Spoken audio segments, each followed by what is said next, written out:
porque no hay nada que celebrar, hay mucho que construir a partir de ahora. ¿Cómo está, doctor? Nuevamente, bienvenido a Exitosa. Muy buenos días con todos.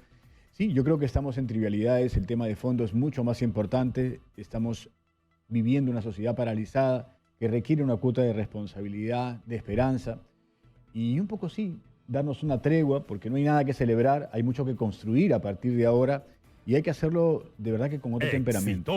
La confrontación permanente desde que este gobierno se inició ha sido parte del problema, ¿no? Primero que me robaron, después que éramos comunistas, después que éramos ineptos y probablemente terminó siendo la corrupción y esta impericia lo que realmente trajo abajo un gobierno. Pero hoy hay que construir fe y confianza porque estamos paralizados en todos los sectores, habiendo concluido una terrible pandemia, no habiendo concluido, me rectifico, estando todavía al final de una terrible pandemia que ha traído impacto socioeconómico muy grave en la sociedad. Bueno, la saliente ministra de Salud la semana pasada estaba anunciando que estábamos en pleno proceso de quinta ola, ¿no? Desarrollo de la quinta ola y que los contagios se estaban disparando y nuevamente el sistema de salud que estaba entrando a cierto nivel de colapso, ¿no? En todo el país. En esta semana hemos tenido ya más de 41.000 casos reportados. Hay un promedio de 6.000, 7.000 diarios. No se ha disparado, pero está activo.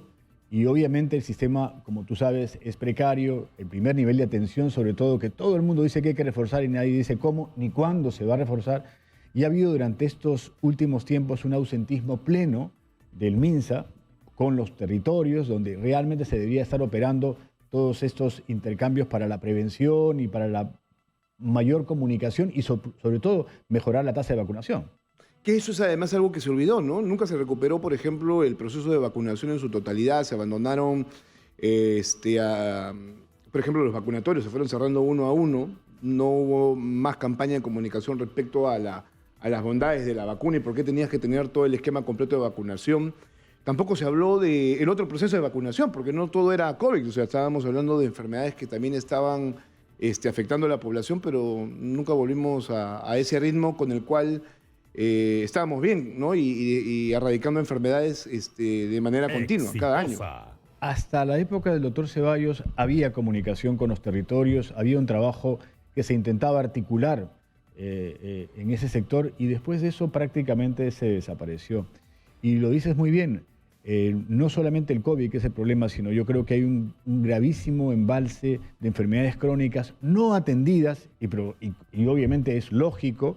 Hemos estado 2 años y un poco más cerrados bajo el temor de la infección y la diabetes, el cáncer, las enfermedades propias de muchos estilos de vida fueron abandonados y con ellos sus tratamientos. Debemos de esperar que la enfermedad renal cada vez se incremente más y hay que darle rápidas respuestas a la población de qué cosa hay que hacer con ellos y cómo darle acceso a servicios porque tú y yo, aún siendo asegurados, no accedemos a seguros, a la atención, sobre todo, atención primaria.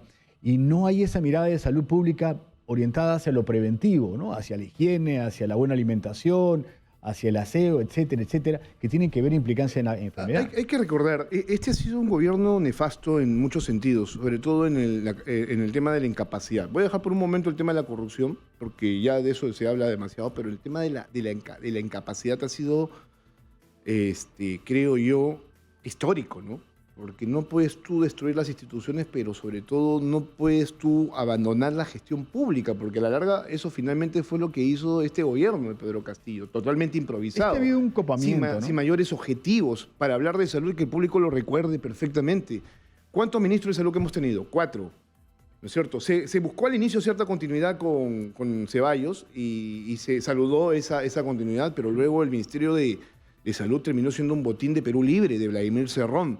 Si hay un deterioro respecto al sistema de salud, ese tiene un responsable directo. Ese se llama Vladimir Cerrón, que puso a sus ministros y que copó todo el ministerio en una sarta de inútiles. Discúlpeme que lo diga de esa manera, pero creo que en este contexto tenemos que ser bastante claros respecto a los daños que se han producido en el aparato público, pero sobre todo en un sistema que tendría que haber sido blindado completamente y no tocado, mal tocado como se hizo hasta este momento, ¿no? Lo que se necesitaba era gestionar, liderar, interactuar interculturalmente y llegar a todo el país, básicamente con un mensaje más bien más de trabajo en equipo que copamiento de cargos, que pareciera un festín en todo orden, en todos los niveles del Ministerio de Salud. En realidad los perfiles fueron echados a la basura sin que de verdad se vieran las cualidades de personas calificadas, que las hay muchas en el país para trabajar por la salud pública, porque el territorio es vasto, diverso y complejo, y también hay que abordarla interculturalmente, porque lo que es la salud urbana a veces no tiene nada que ver con la salud rural, pero los problemas de acceso a servicios de salud son un drama en el país. El primer nivel de atención tiene que ser fortalecido y hasta ahora nadie dice cómo, nadie dice cuándo comenzamos, todo el mundo lo conversa, todo el mundo dice que durante la pandemia fue el factor más determinante que tuviéramos la tasa de letalidad más alta del mundo. Sin embargo, no hacemos nada para resolverlo todavía. Menos te hablo de infraestructura de hospitales. A ver, doctor, estamos todo el tiempo informando sobre largas colas, falta de citas, falta de médicos, no hay medicinas, tampoco hay instrumental, la tecnología médica cada vez está siendo más deteriorada. O sea, veamos el entorno completo. Porque, y tampoco se dejan ayudar, Jesús. Yo ahora, te digo, hemos desarrollado en un territorio, nosotros en nuestro distrito, un modelo de atención primaria y poco o nada pudo haber interconectado con el MINSA. Yo creo que más bien se podría haber replicado estos modelos donde hay salud mental, donde los operadores necesitan gestión. El Estado tiene rectoría, pero no tiene brazos. Y los brazos están en los territorios. Pero vamos al principio de todo. Gestión pública, pues. Sí, claro. Porque si hubieras tenido gente que realmente tuviera la capacidad y el objetivo de querer trabajar por el país, eso se hubiera resuelto en cuestión de minutos. Yo he escuchado, y en todos los niveles, de todos los ministros y del gobierno que ha pasado, decir, hemos heredado, ¿no? Lo que nos han dejado gobiernos anteriores. Pero seguimos en lo mismo, o sea, claro, seguimos quejándonos que este es un sistema ese antiguo, no era un argumento de ningún tipo para este tipo de situación. Hay que hacer, hay que gestionar, hay que aterrizar. Y lo peor de todo es que si vamos al análisis correcto de la situación, aquí se han jugado con la vida de todos. Sí, claro. Y en un momento dramático, insisto, la pandemia ha empobrecido, ha cambiado el mapa socioeconómico del país y teníamos que poner ahí énfasis, no solamente en las vacunas, no solamente en llegar a cada peruano, sino también en ver todo su entorno, porque salud tiene que ver con todo. Hoy, creo que más que nunca, la salud tiene que estar en la agenda prioritaria de este nuevo gobierno, poniendo a una persona que realmente sea capaz de liderar, de interactuar, de gestionar políticas públicas existentes. No se ha ejecutado el presupuesto de manera correcta, ni siquiera se ha llegado a los estándares de años anteriores, que ya eran deficitarios. Bueno, el presupuesto de salud, así como en otros sectores, es básicamente pago a planilla. Ahora hubo un incremento de más de 1.000 millones, ¿no? Además que el Congreso está tratando de agarrar el dinero de la caja que debemos tener nosotros ante cualquier tipo de contingencia. No me acuerdo el nombre correcto que manejan los economistas, se me ha ido de la mente, pero todo siempre termina siendo gasto en personas. O sea, claro. La brecha en infraestructura es inmensa, claro. no se ha construido nada, ningún centro de salud ha sido construido por el ministerio y en salud también está... Y en salud que es otra calamidad. Si hacemos un repaso con el doctor, ahora que nos acompaña, de salud, ¿cuántos presidentes ha tenido? También, o sea, es que estos años y un poco más que ha habido el gobierno, lo único que ha habido es un intercambio de autoridades donde tú no encontrabas a una persona la semana siguiente o cambiaban, no solamente direcciones, direcciones inferiores, territoriales. Lo que tiene que pasar en las próximas semanas, al menos a partir de hoy, que se cambia gabinete y que vas a tener una cabeza distinta, es empezar a mirar el aparato público cómo está y empezar a hacer una racia, ¿no?, de todo aquello que no te sirva. Me imagino yo que eso debe estar completamente saturado de gente que no le suma absolutamente nada al Estado. Ojalá. ¿Cómo estará el Ministerio de Salud? ¿Cómo estará? No lo sé, pero lo que sí queda claro es de que hay un copamiento de cargos de personas sin perfiles solamente por, no sé, meritocracia partidaria, que no es la que se necesita para ese tipo de habilidades blandas que se debe hacer para gestionar salud en profesionales idóneos, que es una cosa que no se ha buscado, y que puedan sumar. Yo te reitero, acá no se trata de quién manda a quién o de qué partido eres, si eres de izquierda o de derecha. Hay que hacer. La salud pública necesita urgente, está en cuidados intensivos y requiere trabajar infraestructura, modelos de atención con socios estratégicos que pueden ser territorios. Hay que cambiar un poco la mentalidad. Hay que hacer ordenadamente la transferencia también a la región Lima de lo que es la atención primaria de salud, pero digo ordenadamente porque trasladarle un problema sería un fracaso de transferencia. La descentralización tiene que hacerse efectiva no solamente de presupuestos, sino también de competencias y capacidades. O sea, hay un sinnúmero de acciones que hacer. Cuando uno habla de salud, no tiene que pensar necesariamente en hospitales, porque al final terminan siendo elefantes blancos sin acceso y sin capacidad resolutiva. Entonces, tenemos que ver en el sector muchas cosas, medicamentos injustos, estos precios que nadie controla de medicamentos genéricos de marca, entre comillas, que no tienen por qué tener esa dimensión que a veces impacta en la economía de los hogares, a veces vendido en una farmacia, porque ni siquiera hay una receta de por medio, sino es la propia farmacia la que prescribe a un medicamento genérico de marca a un costo que nadie lo regula. Hay 1000 problemas en el sector que tienen que abordarse, pero con liderazgo y con autoridad. Ok, si Alberto Tejada fuera llamado para ser ministro de Salud, yo creo que, no sé, ¿lo han buscado o no? No, pero eso ahora estamos en otra función. Pero ahora estamos todavía es en la alcaldía de San Borja. Yo termino en el corto plazo. Si tuviera esa posibilidad de ser ministro de Salud, ¿cuáles serían, digamos, los tres ejes inmediatos para poder solucionar este tema, para poder estabilizar el Ministerio de Salud? Yo creo que primero tiene que haber una tregua y un clima de paz y de confianza de generar un proyecto a mediano plazo. Yo también pienso lo No mismo. se ha podido hacer absolutamente nada porque apenas alguien se coloca en un cargo dice cuánto tiempo durará esa autoridad. Eso es un error porque detrás de él hay un sistema, 90.000 trabajadores detrás. Entonces no es posible que uno viva en un clima de absoluta incertidumbre porque no puede empujar el carro para nada.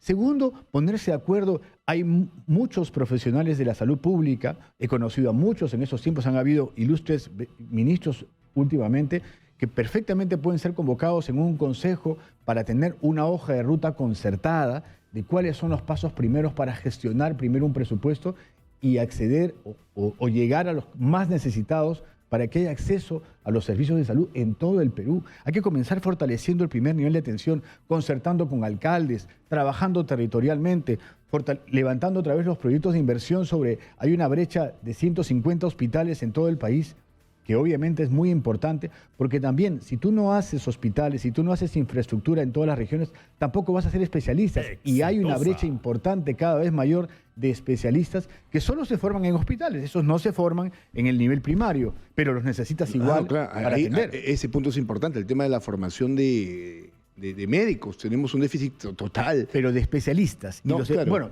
también no necesitas de atención primaria, pero te digo, el especialista también se está haciendo cada vez más grande la brecha para poder atenderlos. Y ahí dices, ¿por qué no haces especialistas a más velocidad? Porque no tengo campos clínicos. Y para que haya más campos clínicos debería tener más hospitales. Porque uno se forma, por ejemplo, en urología o en cardiología o en algún tipo de especialidad con una infraestructura que hace que este profesional pueda ser formado. Tú no te puedes formar como especialista por internet. No puedes obtener tu título simplemente por esa vía, ¿no? Sí, bueno, eso es lo importante. Doctor, tengo que hacer una pequeña pausa ya, la primera de esta media hora, aquí en Hablemos Claro por Exitosa, en Lima 95.5 de la FM. Y permítame, continuemos con usted, porque no solamente sabe de salud, también de gestión pública. Obviamente viene de una etapa de ser alcalde de un distrito importante, habría que hablar también de seguridad. Va a estar con nosotros por teléfono también Eduardo Pérez Rocha, luego de la pausa, que ha sido director de la Policía Nacional, que ese también es otro gran problema, la inseguridad. Sí, Surco claro. es uno de los distritos... San Borja. San Borja, es uno de los distritos donde se produce un buen número de delitos, ¿no?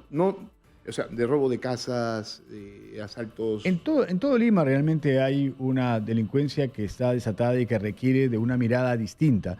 Nosotros en el territorio hemos apostado por la tecnología y justo el año pasado, hace unos días, hace 2 semanas, hemos tenido un reconocimiento de creatividad empresarial casualmente por un modelo donde aplica la inteligencia artificial, hablando del VAR hoy día, hablando del fútbol, que se está utilizando para el fuera de juego. Bueno, cómo eso ya hoy día es posible para que la tecnología entre también a tallar en la seguridad ciudadana. Pongamos un poco los paños fríos, o sea, no sumemos más caos al caos. O sea, la teoría del caos solamente ayuda a quienes están buscando generar más desorden e inestabilidad en el país, doctor. Tal cual. O sea, creo que nos toca ahora, como medios de comunicación, mantener un poco más la objetividad también, ¿no? Responsabilidad. Sí. Yo creo que hay que ser responsable con el país. No se trata de seguir metiéndole más leña al fuego. Necesitamos, como tú dices, un clima de tregua y de paz. Ahora, Sí, o sea, somos muy centralistas, o sea, estamos mirando al Perú desde Lima y no estamos viendo lo que pasa en las regiones. Arequipa está bastante convulsionada y ahí están pidiendo un adelanto de elecciones. Es que hay un descontento, o sea, no podemos negarlo. Acá muy cerca, Ica han parado las carreteras, ¿no? O sea, las han bloqueado. El Perú tiene que tener una mirada descentralista.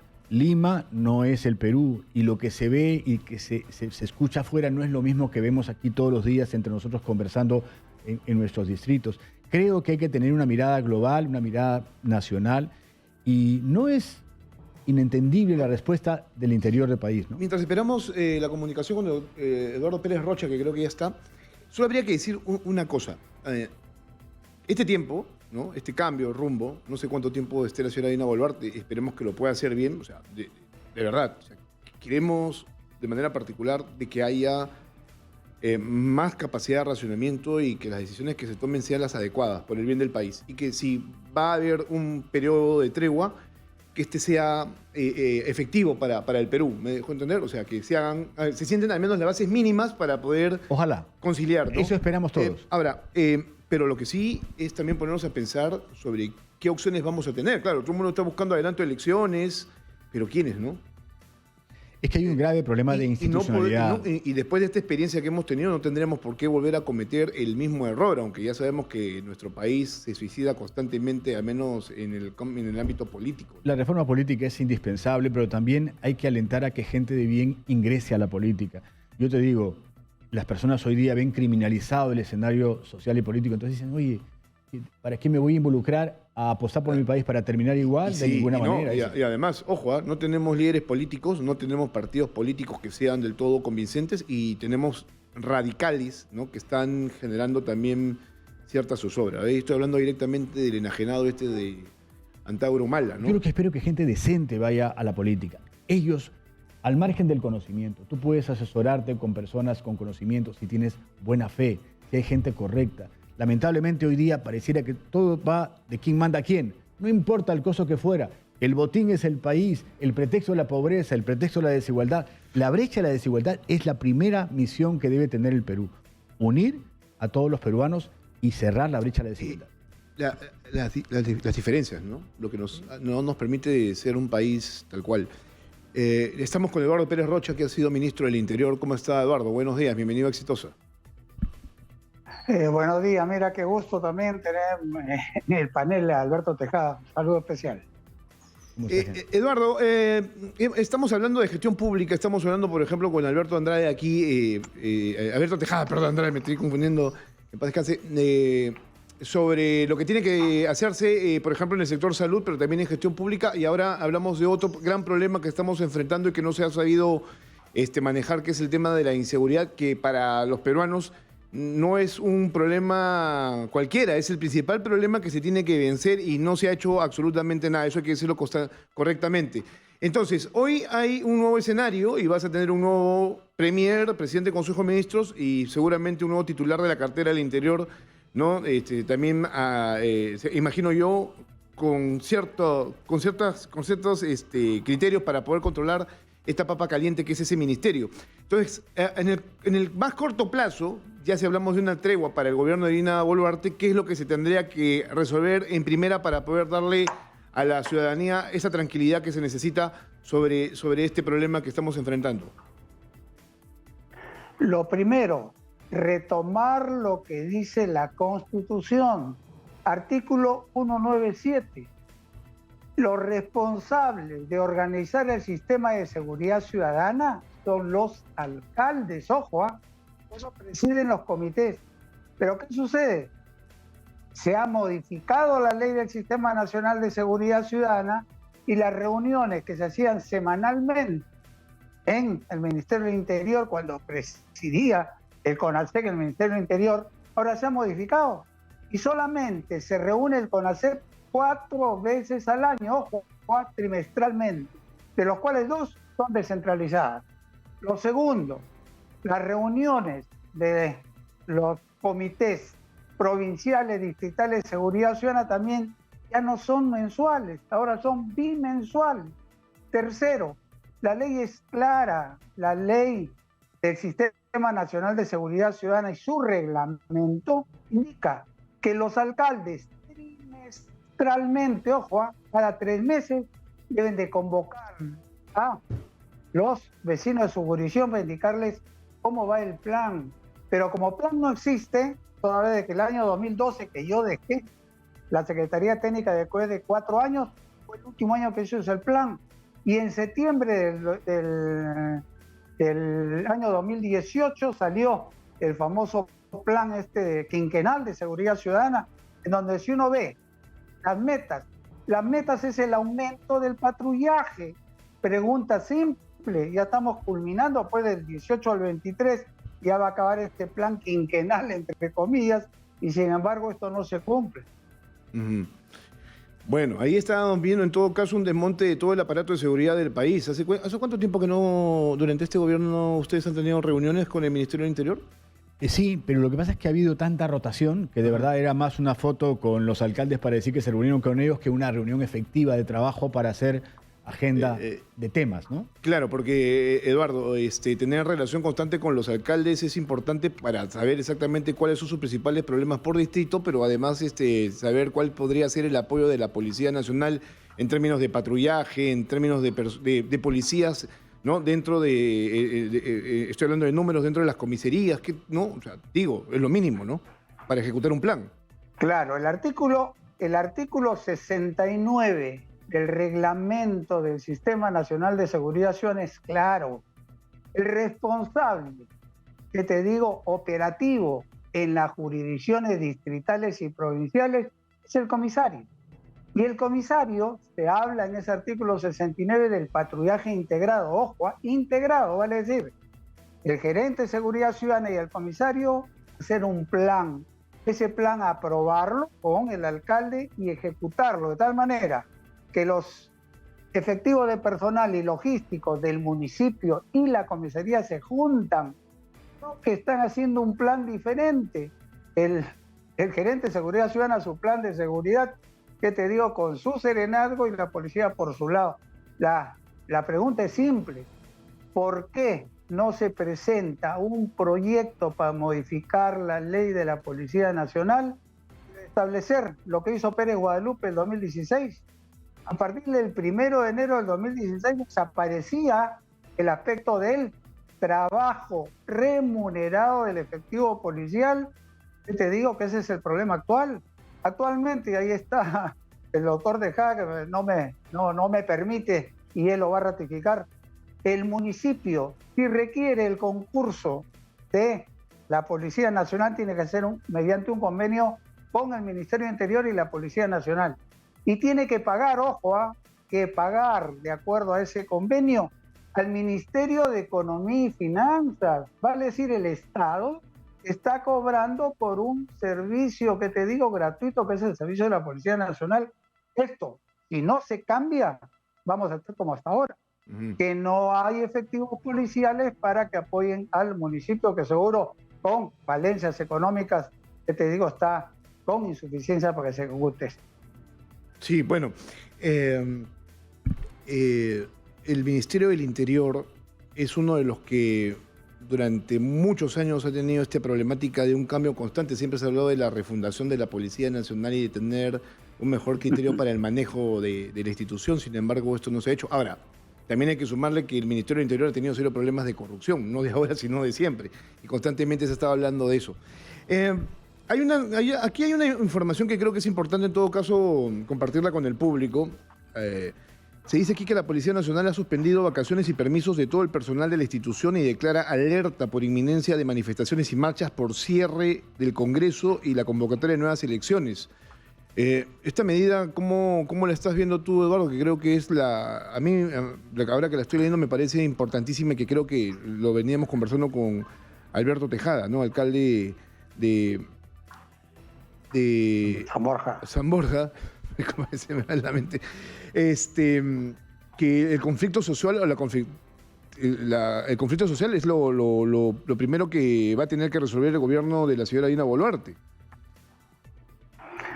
Lo primero, yo recuerdo mucho el año 2004, se hizo una modificación al Código Penal.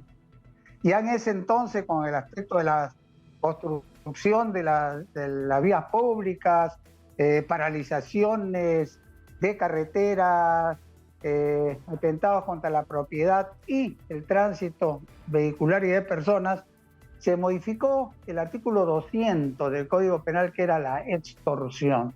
Y se agregó un tercer párrafo y dice: los que toman carreteras, obstruyen el libre tránsito para obtener de la autoridad algo que ellos desean, se considera delito de extorsión. Y la pena mínima es de 5 años hasta 10. Y dice figura agravada: cuando los que toman las carreteras, obstruyen las vías, etcétera, utilizan a menores, son 2 o más personas, la pena se agrava y es de 15 a 25 años. Pregunta simple. Yo siempre digo, el deporte nacional ahora es tomar carreteras, y cuando le preguntas a los dirigentes dicen: no, estamos tomando una acción pacífica, la toma de carreteras. Oye, no puede ser pacífica si estás rompiendo lunas, impidiendo el tránsito de personas que necesitan ir a centros de salud. Entonces, el Ministerio Público debe de una vez por todas, ya ubicados estos dirigentes que te digo inconstitucionalmente, ilegalmente toman estas acciones, oiga, detenerlos y denunciarlos por extorsión, no delitos contra la comunicación, que la pena no pasa de 4 años. Y yo creo que es la única de las formas para restablecer el principio de autoridad. ¿Qué está pasando en Ica? En Ica hay insuficiente cantidad de efectivos policiales, con la justa son creo 10 en la zona que han obstruido la Panamericana, y sin embargo son más de 800 o 1000 los que están haciendo este acto ilegal. Entonces, bien, si no hay principio de autoridad, no tenemos efectivos, oiga, la medida es inicialmente, oiga, refuerza todo lo que sea sistema de seguridad pública. Ahora, que es lo importante. Eduardo, ¿qué hay de cierto con este argumento de que la Policía Nacional no puede intervenir a los manifestantes si es que no hay un ministro del Interior?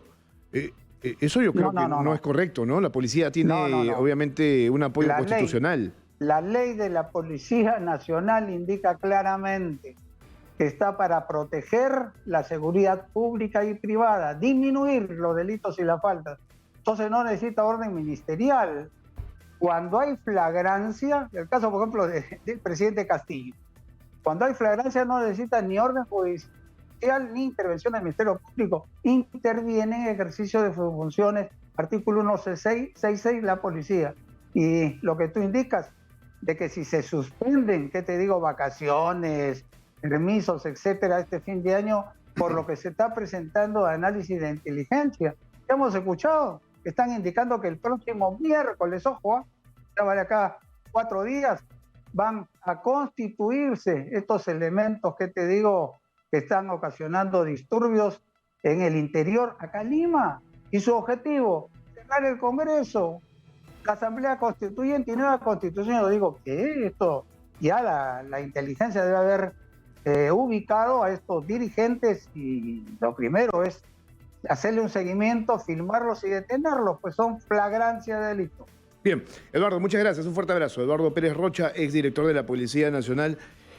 Bueno, así están las cosas, ¿no? Creo que los diferentes sectores tienen sus propios problemas. No, pero seguridad es un tema fundamental. Yo diría que es la principal preocupación de la población y hay que fortalecerla. El trabajo en equipo es fundamental. El institucionalismo, por su lado, ha sido realmente un problema. Hay que articular, hay que integrar. El mando hay que dar sobre el comisario. Hay que usar la tecnología, Jesús. O sea, ya vivimos en tiempos, nuevamente te vuelvo a la parodia del VAR, hoy día está en el fútbol.